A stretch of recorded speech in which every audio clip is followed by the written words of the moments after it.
तो hello students, I welcome all of back on my channel which is एजुएनफुली। और आज मैं आपसे फिर एक एनआईएसएम 10B की केस स्टडी के लिए बात करने वाला हूं। बहुत धन्यवाद आप सभी का इतना प्यार देने के लिए। और 10A और 10B काफी चेंज हो गया है, जैसा कि आपने देखा होगा। तो 10B में एक केस स्टडी है, आपके लास्ट के कुछ पेजेस पे 476 पेज है आपका 10B बुक का, उस पर आपको केस स्टडी मिलेगी जो कहती है कि there is a mister Smart जो 60 साल के हैं, जो रिटायर हो चुके हैं। उन्हें 4,80,000 रुपए एक साल का पेंशन मिल रहा है। पेंशन पार्शली इन्फ्लेशन से एडजस्ट होती है, यानी पेंशन का जो आधा हिस्सा है वो 50% से बढ़ता है। अभी कैलकुलेशन में सब समझ में आ जाएगा, बिल्कुल चिंता की आवश्यकता नहीं है।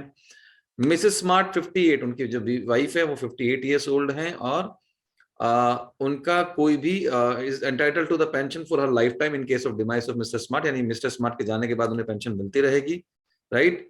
उनके बाद उसका कोई डिपेंडेंट है नहीं। कपल अपने घर में रहता है और मिस्टर स्मार्ट को 40 लाख रुपए मिला है रिटायरमेंट ड्यूज पे आफ्टर टैक्स, राइट। रिटायरमेंट के लिए 40 लाख रुपए मिल चुका है। करंट लिविंग एक्सपेंसेस उनकी पेंशन के अमाउंट के इक्वल है, यानी 4,80,000 रुपए ही है। Mr. Smart's employer will continue to provide a family floater medical and policy for both their lifetime, यानी उनको हेल्थ इंश्योरेंस मिला हुआ है एम्प्लॉयर से, राइट। इन्फ्लेशन 6% है, यानी महंगाई 6% से बढ़ेगी। लाइफ एक्सपेक्टेंसी जो है वो 87 ईयर्स है मिस्टर स्मार्ट की, 85 ईयर्स है मिसेस स्मार्ट की, राइट।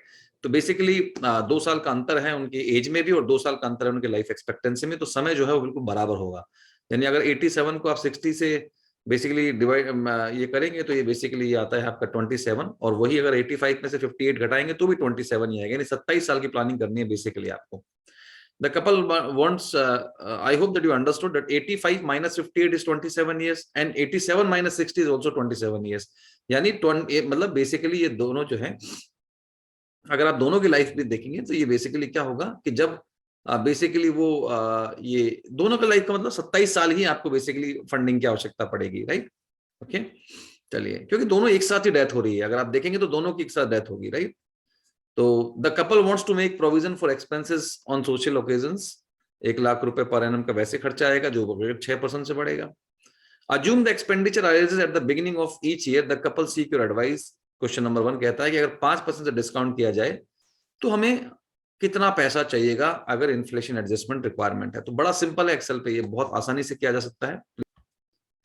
बड़ा सिंपल है, किसी भी की भी एज से ले लीजिए आप, दोनों ही की लाइफ एक्सपेक्टेंसी मतलब बेसिकली डेथ दोनों की सेम बराबर होगी, क्योंकि वो जब 87 का होगा तो वो जब वो 85 की होगी, तो दोनों एक साथ ही as per the question they are dying the same है। तो किसी की एज से ले लीजिए, मान लीजिए उनकी एज से ले लीजिए, आप 60 से ले लीजिए, चाहे 58 से ले लीजिए, जैसी आपकी इच्छा हो ले लीजिए। दोनों एक ही टाइम पे दोनों की मृत्यु होगी, क्योंकि जब हस्बैंड 87 का होगा, वाइफ 85 की होगी। तो ये गए हम 87 तक, ठीक है जी। आगे चलते हैं। देखिए आज का खर्चा कितना है, 4,80,000 रुपए, जो कि कितने से बढ़ेगा। 4,80,000 आज की हमारी पेंशन है, ठीक। पहले हम खर्चा ले लेते हैं। खर्चा है 4,80,000 जो कि पेंशन की रेट, पेंशन के समान है, और 6% से बढ़ेगा। तो जी पहला खर्चा हुआ 4,80,000 रुपया। इसको मुझे हर साल बढ़ाना है, तो मैंने पहले भी अपने वीडियो में बताया कि 1 + 6% कर दीजिए, इंटू चाहे 1 + 6% कर दीजिए, चाहे 1.06 कर दीजिए, एक ही बात है। ये लीजिए, यहाँ पे आके डबल क्लिक कर दीजिए, या आपके पूरे के पूरे एक्सपेंस आ गए हर साल के। चलिए, अब 1,00,000 रुपए का आपका खर्चा और आ रहा है, वेकेशंस वगैरह, जो आपका लेजर ट्रेवल एक्सपेंडिचर है आपके क्लाइंट का, दैट इज 1,00,000 रुपीज। ले लीजिए साहब, ये मैंने 1,00,000 ले लिए। ये भी 6% से बढ़ेगा, तो इसको भी 6% से बढ़ा दीजिए, 1.06 कर दीजिए, ये लीजिए।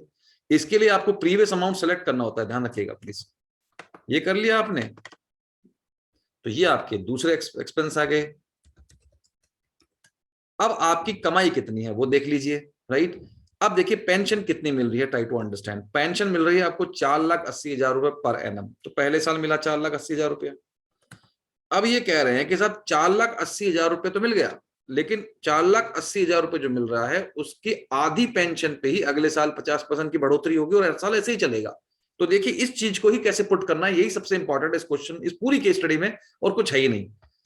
तो हम ये बोलेंगे कि भाई 4,80,000 रुपए के आधे पर आप हमें 6% बढ़ा दीजिए। यानी मैंने क्या किया, 4,80,000 को सेलेक्ट किया, उसका 0.5 निकाला, यानी उसका आधा कर दिया। उसके आधे पर आप 1.06 यानी उसको 6% से बढ़ाइए, प्लस प्लस इसका आधा एज इट इज, क्योंकि इसका तो आधा मुझे एज इट इज लेना ही पड़ेगा। आधे को तो मैंने 6% से बढ़ाया और आधे को मैंने उसका आधा उसमें जोड़ दिया, तो आधा तो विदाउट ग्रोथ ऑफ 6% और आधा विद ग्रोथ ऑफ 6%। एंटर मार दीजिए, ये आ गया। बस सिंपली अब आपको कुछ नहीं करना है, प्रेस डबल एंटर, अपने आप आपके पास क्या बच गया, आपकी net requirement, I mean your pension, sorry. So this basically your pension. तो अपने आप देखिए, अब अगली बार क्या किया, देखिए यहां आइए, अगली बार इसने इसके आधे पे 6% बढ़ाया और इसका आधा एज इट इज जोड़ दिया, तो अपने आप ऑटोमेटिकली प्रीवियस अमाउंट के आधे पे 6% बढ़ा रहा है और उसका आधा एज इट इज जोड़ रहा है, और यही आपको करना है। अब जो इनका डिफरेंस होगा, यानी ये तो भाई आपके रहे, लेट्स से ये तो रहे आपके, यहां से ले लीजिए आप कि ये तो रहे आपके खर्चे और ये रही आपकी इनकम। तो नेटो net, what is the amount required to you, this is the amount required to you at different cash, I mean different timelines, right. अब देखिए भाई, क्वेश्चन कहता है, अब हमको पता चल गया कि हर साल हमारा ये शॉर्टफॉल है, हर साल का जो मुझे अचीव करना है, ठीक है। तो मैंने क्या किया, देखिए यहाँ पे दोनों कमाई को जोड़ दिया, दोनों एक्सपेंसेस को जोड़ दिया और उसमें से मेरी पेंशन घटा दी। तो अल्टीमेटली ये मेरा जो अमाउंट है वो शॉर्टफॉल है, कि इतना पैसा मुझे हर साल और चाहिए अपने खर्चों को मीट आउट करने के लिए, क्योंकि मेरी पेंशन कम पड़ रही है। तो सवाल ये कहता है कि अगर 5% के डिस्काउंटिंग रेट हो तो बताइए आज मुझे कितना पैसा इन्वेस्ट करना पड़ेगा, fully required at the beginning of the year. बड़ा सिंपल है, एनपीवी का फॉर्मूला लगाइए, एनपीवी 5%, कॉमा। अगर आपने मेरा कभी एसेट एलोकेशन का वीडियो देखा हो तो मैंने आपको समझाया कि जब भी एनपीवी निकालें, कभी भी पहले अमाउंट का पीवी नहीं निकलता है, क्योंकि वो आपको आज ही रिक्वायर्ड है। जैसे अगेन, अगर मैं समझाने की आपको ये कोशिश करूं कि अगर आपको कोई कहे कि मुझे आज 500 रुपए की आवश्यकता है, तो क्या उस 500 रुपए का प्रेजेंट वैल्यू निकल सकता है?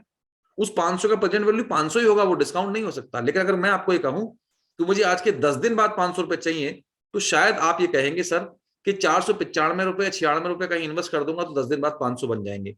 यानी आपको समझना है कि एक फ्यूचर वैल्यू ही प्रेजेंट वैल्यू बनाई जा सकती है, प्रेजेंट में जो वैल्यू है उसकी डिस्काउंटिंग नहीं हो सकती। ये 1 लाख रुपए का शॉर्टफॉल एज ऑन डेट है, इसीलिए बाकी सबकी तो मैं डिस्काउंटिंग कर लूंगा, लेकिन इस 1 लाख रुपए की मैं डिस्काउंटिंग इसलिए नहीं करूंगा क्योंकि अमाउंट मुझे आज ही रिक्वायर्ड है। Student, this is basically your requirement. 18,18,709 rupees is required to invest today with the rate of 5%, अगर आपको ये कैश फ्लोज मीट आउट करने हैं। तो ये हो गया आपका क्वेश्चन नंबर 1। देखिए कितना सिंपल है। कोई भी सवाल हो आप मुझे जरूर बताइएगा कमेंट बॉक्स में।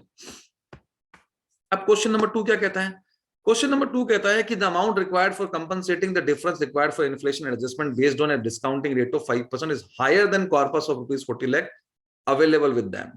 तो देखिए इन जनरल अगर आप इसको पूरा पढ़ेंगे तो ढंग से समझाएंगे तो समझेंगे ये कि बेसिकली कि ऐसी कौन सी रेट हो जिस रेट पर आपके पास तो सिर्फ 40 लाख रुपए ही है, उस 40 लाख रुपया जो आपका है उस पे आप, क्योंकि आपकी जो डिस्काउंटिंग रेट है वो 5% से ज्यादा होनी चाहिए जब भी आप मीट आउट कर सकेंगे। क्योंकि आपको चाहिए कितने पैसे, लॉजिकली सोचो, आपको चाहिए 80,18,000 और जेब में है सिर्फ 40 लाख। तो सवाल ये है, क्योंकि आपकी डिस्काउंटिंग रेट यानी इन्वेस्टमेंट के रिटर्न अगर आपने सिर्फ 5% मांगे तो 80,18,000 चाहिए। तो इन्वेस्टमेंट के रिटर्न ऐसे क्या मानूं कि मेरा काम 40 लाख में हो जाए? कुछ नहीं करना, ऑप्शन वाइज जाओ। ऐसे क्वेश्चन में 2 ही रेट दे रखी है, 9.90, 9.22, बाकी तो कह रखा है कि the couple can easily meet the expense requirement, वो तो पॉसिबल ही नहीं है। और ऑप्शन नंबर 1 का भी कोई मतलब नहीं है, क्योंकि अल्टीमेटली आपको परसेंटेज में आंसर चाहिए कि कितने परसेंटेज पे 40 लाख मीट आउट हो जाएगा। तो 2 ही आंसर है, 9.90, 9.22 रख के देखो। सबसे पहले 9.22 रख के देखता हूं, तकरीबन आ रहा है 43,65,000। लेट से अभी मेरे पास एक रेट हो रहा है 9.90, तो 9.90 वहां पे 43 लाख रुपए चाहिए, तो 40 लाख रुपए जेब में, फिर भी 3 लाख का शॉर्टफॉल पड़ रहा है। देखिए 9.90 से मेरा ऑलमोस्ट मैच हो गया, 40 लाख 320 रुपए चाहिए और 40 लाख रुपए मेरी जेब में है। और वही क्वेश्चन है, वही सवाल है कि the couple can meet the expense required provided the corpus of rupees 40 lakh earns 9.90। Student, what you need to understand, अगर 40 लाख रुपया 9.90% पे इन्वेस्ट कर दिया जाए तो ये सारे cash flows easily meet out कर सकता है mister Smart. And this is basically you need to understand, this is very very simple question, right. तो सिर्फ आपको रेट रख के देखनी थी, जहां आपका प्रेजेंट कैश फ्लो जो कि 40 लाख रुपए ऑलरेडी है वो मैच कर जाए, उसी रेट पर आप अपने 40 लाख को इन्वेस्ट करा दीजिए, आपके कैश फ्लो मीट हो गए, कोई प्रॉब्लम ही नहीं। अब आते हैं सवाल नंबर 3 पर। The fixed income option available to the couple to earn highest rate of interest from government scheme would be। अब कह रहे हैं साहब फिक्स इनकम ऑप्शंस सरकारी स्कीमों में कौन सा है आपके पास? सीनियर सिटीजन है, पीएम व्यय वंदना योजना है और फिक्स डिपॉजिट है, राइट। तो फिक्स डिपॉजिट तो आज की तारीख में किसी भी कीमत पे सीनियर सिटीजन पीएम व्यय वंदना योजना को मैच नहीं कर सकती, और आज की तारीख में पीएम व्यय वंदना योजना ले लो चाहे सीनियर सिटीजन सेविंग स्कीम ले लो, दोनों का इंटरेस्ट सेम है 7.4% पर एनम, और दोनों की इन्वेस्टमेंट लिमिट भी 15 लाख रुपए है। तो अगर रिटर्न्स की बात की जाए तो दोनों के रिटर्न सेम है, राइट। लेकिन अगर एक बात की जाए कि highest rate of interest from government scheme, वैसे तो देखो अब ये कंफ्यूजिंग हो गया क्योंकि दोनों के रिटर्न 7.4 है, लेकिन अगर एक एडवांटेज देना चाहूं कि सीनियर सिटीजन सेविंग स्कीम में अगर आप इन्वेस्ट करते हैं बीइंग ए सीनियर सिटीजन तो आपको 80C सेक्शन में रिबेट मिलता है।